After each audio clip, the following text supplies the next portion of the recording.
como ler rótulos de vinho, uma coisa que gera muitas dúvidas. É muito importante você conseguir ler os rótulos para escolher os seus vinhos ou para indicá-los a um cliente. Então, eu vou usar como exemplo um vinho italiano do produtor Gravner.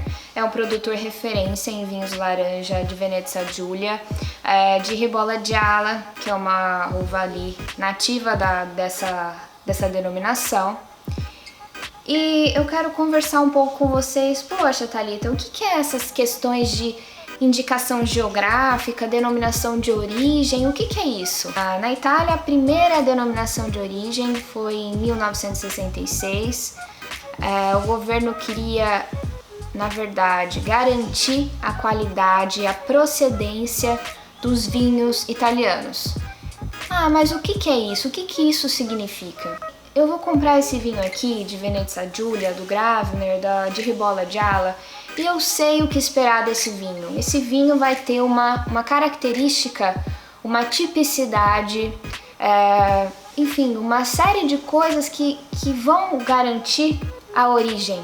Existem os vinhos que têm uma indicação geográfica e existem os vinhos genéricos, que são feitos dentro do país e podem ser feitos usando uvas de diversas regiões, qualquer técnica que o produtor quer. Quando você tem uma indicação geográfica, você tem parâmetros dentro, né? Você faz testes de laboratório e esses testes precisam passar em alguns parâmetros de qualidade, né? Nas denominações, as indicações. E nessas indicações geográficas há, obviamente, um limite, uma delimitação geográfica daquela área, cultivar onde deve se cultivar as vinhas naquela delimitação, quais são as uvas que podem ser plantadas, qual é o blend que pode ser feito, né, a mistura de uvas, qual às vezes tem o percentual, né, também de uvas, às vezes tem que ser 100% uma uva naquela denominação e não pode ser usado nenhuma outra uva. Nível mínimo de álcool, potencial de álcool que esse vinho pode ter, né? Então aí tem a mensuração do açúcar, a mensuração da acidez, vários indicadores. Então existem aí na Itália as nomenclaturas mais tradicionais, que são aquelas desde a década de 60. E em 2009, né, a União Europeia fez uma padronização dessas nomenclaturas para os países da União Europeia. Então, os produtores podem usar ambas as nomenclaturas, mas muitos produtores acabam aderindo às tradicionais, que eu vou falar para vocês agora. Então, o primeiro status de qualidade, o primeiro nível, que é o de maior qualidade, é a denominação de origem controlada e garantida.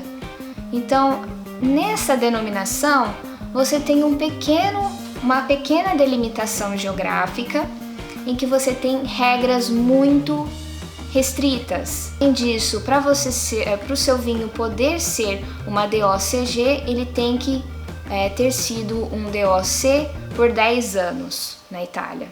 É mais rigoroso do que a DOC, né? A DOC é o segundo nível, então ele tem uma área um pouco maior de delimitação geográfica, ele tem regras um pouco mais brandas, mas ainda assim há bastante regras. O terceiro nível de indicação geográfica é a indicação geográfica típica, que é o caso aqui desse vinho, Indicazione Geografica Tipica, né? Aí já é uma área muito maior, tem regras bem mais brandas também, mas muitas vezes esse aqui não significa que esse seja inferior a um DOCG, por exemplo. Pode ser que o produtor, que é o Gravner, ele falou assim, olha, eu quero fazer um vinho do jeito que eu quero fazê-lo, entendeu? Eu quero ter mais liberdade.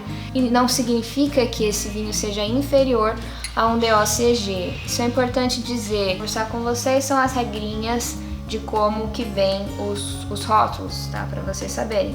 Primeiro normalmente vem o produtor, ou aqui ou embaixo, mas enfim, normalmente é o primeiro ponto, é o nome do produtor, depois vem a indicação geográfica. Às vezes vem a uva, às vezes não. No caso do IGT, para você poder colocar a uva, você tem que ter pelo menos 85% dessa uva no vinho. Mas aí depende também da denominação.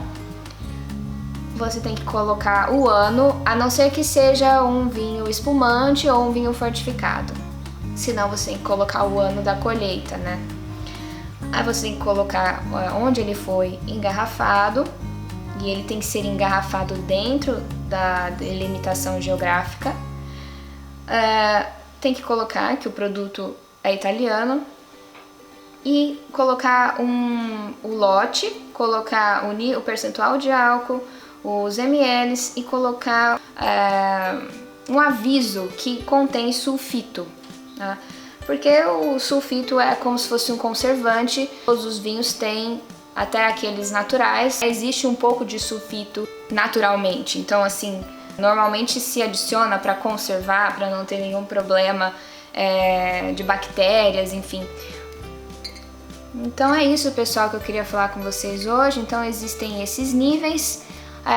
A União Europeia padronizou, colocou o DOCG e o DOC dentro do DOP, que é a denominação de origem proteta. Se você ver denominação de origem proteta, pode ser ambos esses dois, é a mesma coisa. E em vez do termo indicação geográfica típica, a União Europeia colocou indicação geográfica proteta. Enfim, eles colocam esses dois termos, você pode encontrá-los nos rótulos, tanto faz.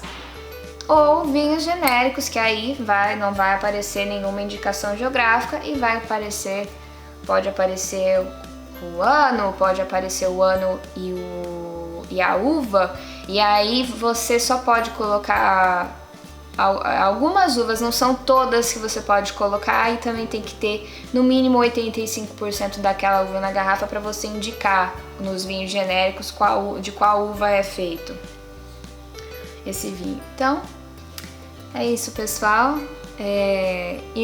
Como eu gosto muito de saber, né, da onde que vem as coisas que eu estou consumindo, né? Por exemplo, da onde que vem o vinho que eu estou tomando. Gosto de entender um pouco, né, da história, da tradição. Eu sou uma pessoa curiosa, então existem muitas histórias no mundo do vinho fascinantes também. Então, eu espero que você aprenda comigo, mas também se divirta aqui. Um abraço a todos e até a próxima!